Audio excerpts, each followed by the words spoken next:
자, 다음에 옵티머스 관련해서 지금 감찰이 들어갔단 말이에요. 왜 중앙지검에서 이걸 수사하지 않고 무혐의 처리했을까? 그러니까 이제 옵티머스 그 담당했던 지금 검사, 지금 현재 원주지청장으로 갔다고 해요. 김유철.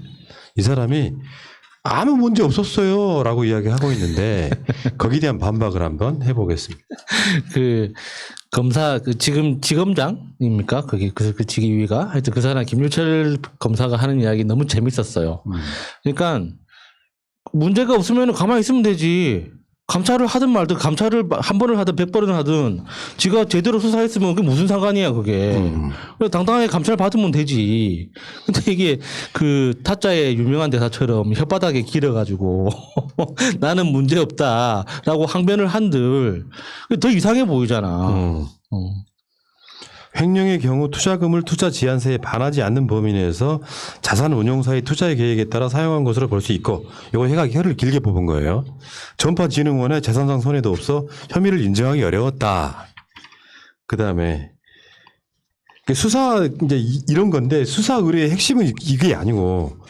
우리 돈을 가지고 MGB 파트너스 등이 성지건설 인수와 관련해 불법 행위를 벌인 것 같으니 이 불법 행위를 대해 수사해 달라는 거였어요. 이 옵티머스 펀드에 무슨 문제가 전반적으로 있느냐. 그 당시 거면 이제 피해자가 발생 안 한 경우니까. 근데 이미 전조를 보였던 거죠. 이게 이상한데 지금 투자를 하고 있다라고 하는 이 진정을 냈을 때 여기에 대해서 김유철이 무혐의를 내린 석연치 않은 정황들이 있는 겁니다. 그러니까 전파진흥원이 수사를 의뢰한 핵심적인 내용은 그러니까 전파진흥원이 재산상 손해를 봤으니까 이거를 원인을 밝혀달라가 아니에요. 그러니까 그 당시에 문제가 됐을 때, 그러니까 저는 제 추론입니다. 제 상상으로는 다른 데서 돈을 끌고 와가지고 그 748억 원을 채워준 것 같아요. 다시 돌려주면서. 그러니까 전파진흥원 자체는 재산상 손해가 없었지만 전파진흥원이 파악하기로는 이미 기투자된 곳이, 그러니까 전파진흥원의 돈이 투자된 곳에서 이미 손실이 났는데 우리는 다 전액을 다시 돌려받았어. 이거 너무 이상하지 않느냐. 그러면 저 펀드가 이상하니까 저 펀드 자체를 좀 수사를 해달라는 게 이게 그때 그 고소의 핵심이었는데, 김유철 검사는 그때 전파진흥원은 손해본 거 없으니까는 무혐의다. 서로 말이 다른 거잖아요. 아, 그러니까 더 코미디는 뭔지 아세요? 이 건으로 영장을 청구하면 영장이 안 나왔을 거야라고 미리 예단해서 영장이 안 나올 테니 수사 더 이상 못해라고 적은 거예요. 아, 그거 지금 그 계좌 추적 영장 얘기하던데요. 계좌 추적 영장이 발부율이 몇 %인지 아세요? 99%. 그리고 서울이 중앙지방법원 같은 경우에 이게 서울 사건이잖아요. 이거는 99.8%. 그러니까 그게 잠깐만 24K네. 김유철은 그 0.2%가 두려웠던 거지. 아니 그러니까 이거는 계좌 추적 영장은 그냥 넣기만 하면 나오는 건데 안 나올 거기 때문에 안 했다라는 말 자체가 그 영장 안 넣어본 사람이라는 얘기예요. 내가 봤을 때 김유철은 이거를 덮으려고 하는 의도가 있었던 거죠. 네. 지금 사건의 맥락도 단순하게 보면 피해자가 없는데 뭔 사건이야 하지만 거기에 이 고소 진정에 대한 내용은 그런 게 아니었단 말이에요. 이게 뭔가 좀 이상하다라고 이야기를 했는데 그게 공공기관이잖아요. 네. 그럼 한번 좀 들여다 봐야 되는데 이미 애초에 결말을 내려놓고 한 수사가 아니냐 이런 생각이 드는 그러니까 거잖아요. 그 당시에 이미 남부지검에서 그러니까 그 자금 경로를 어느 정도 파악하고 있었던 것 중에 크게 두 가지가 2천억씩 이제 지방에 있는 회사에 투자 명목으로 들어갔는데 그게 페이퍼 컴퍼니 의혹이 있었다는 거잖아요. 그러니까 그 두 회사가 대표가 같은 사람이었고 그 대표는 그 지역에서 유명한 조폭의 두목이었다고. 그래서 그 옵티머스의 자금 흐름 자체가 이상하다는 걸 검찰 차원에서 파악하고 있었는데 그 펀드 똑같은 펀드에서 고소가 들어온 건에 대해서 저 사람은 손해를 안 봤으니 무혐의다라고 판단 내린 것 자체가 누가 봐도 이상하지 않습니까? 이게 지금 윤석열이 서울중앙지방검 말로 왜 말 못해? 예, 그 지검장일 때 그때 당시에 무혐의 처리한 부분의 문제잖아요.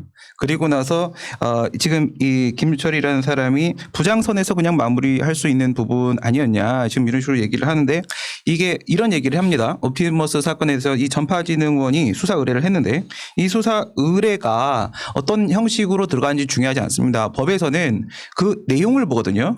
이게 고소든 고발이든 뭐 진정이든 뭐 그런 거는 내용 보고 판단하는 것이기 때문에 어떤 형식으로 들어가는지 아무 상관이 없고요. 그러면 이 전파진흥원은 왜 피해를 안 받냐면 주무부처의 감사를 받았어요. 감사를 받는 과정에서 왜 저기다가 투자를 했냐라는 지적을 받고 그 돈을 뺐단 말이에요. 돈을 뺐기 때문에 이 전파진흥원은 손해를 보지는 않았죠. 그런데 이걸 바탕으로 해서 이제 문제인식을 갖게 됐고 그 사실을 검찰에 얘기를 한 겁니다. 그런데 이게 너무 허술하고 내용이 없어서 특별히 수사할 게 없었다는 식으로 말을 하는데 말이 안 되는 게 우리가 고소고발장 쓸 때요.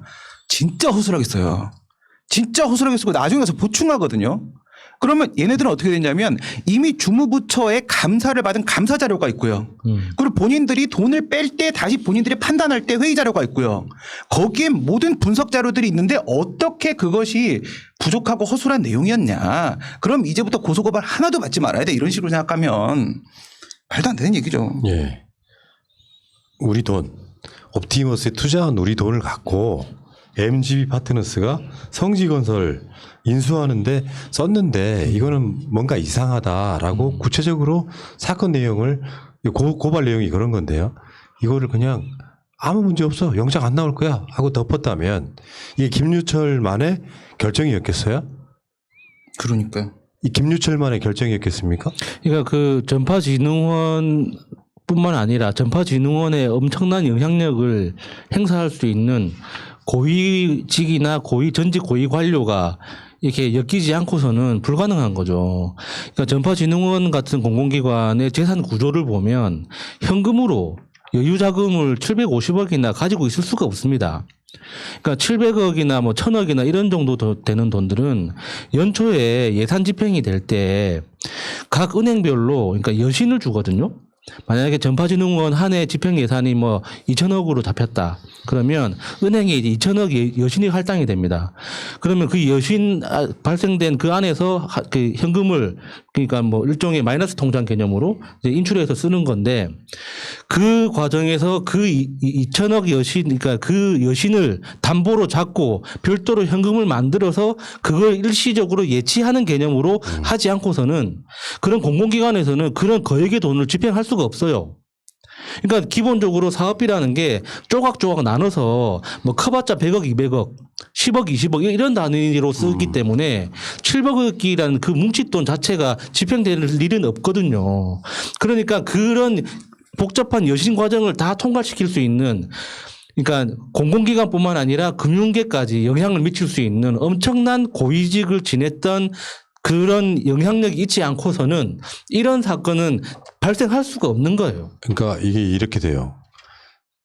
그때가 2년 전 10월 달 국정감사 기간이었어요. 과기부 국정감사에서 그 산하기관이던 전파진흥원에 지적을 하는 거예요.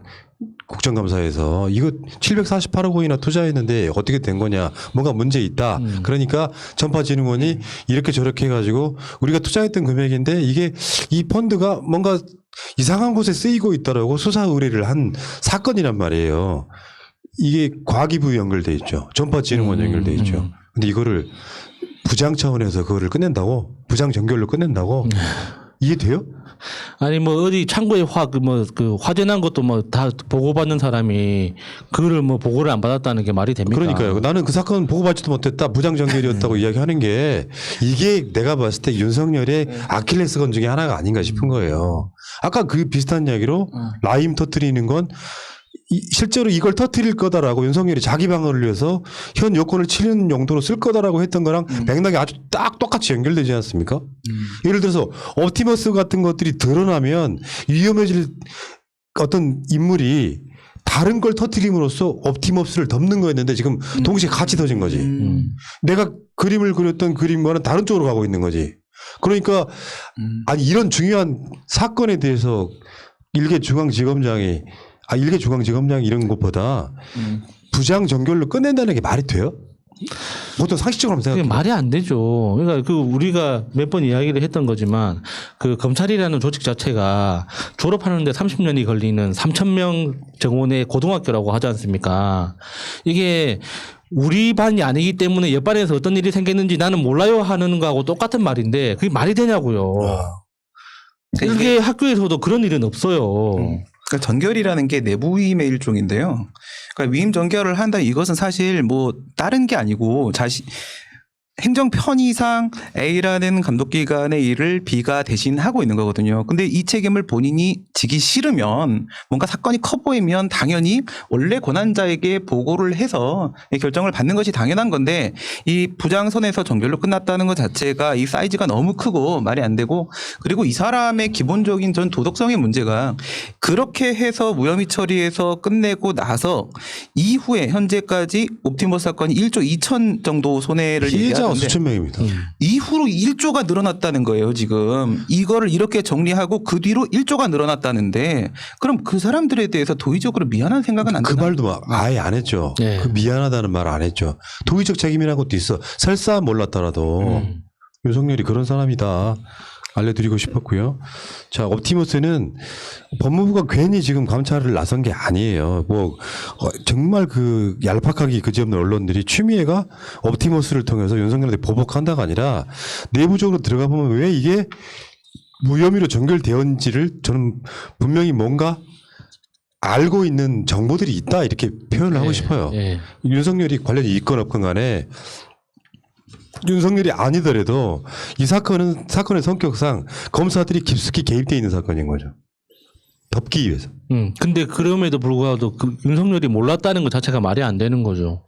몰랐다면 무능한 것이고요. 그 검찰 조직 안에서 큰 형님이라고 그렇게 대접받고 살았다는데 그러면 자기는 그동안 허수아비였다는 것밖에 더 됩니까? 정권 교체되고 서울중앙지검장으로 영전해 갈 때 윤석열은 대한민국에서 가장 센 사람이었어요.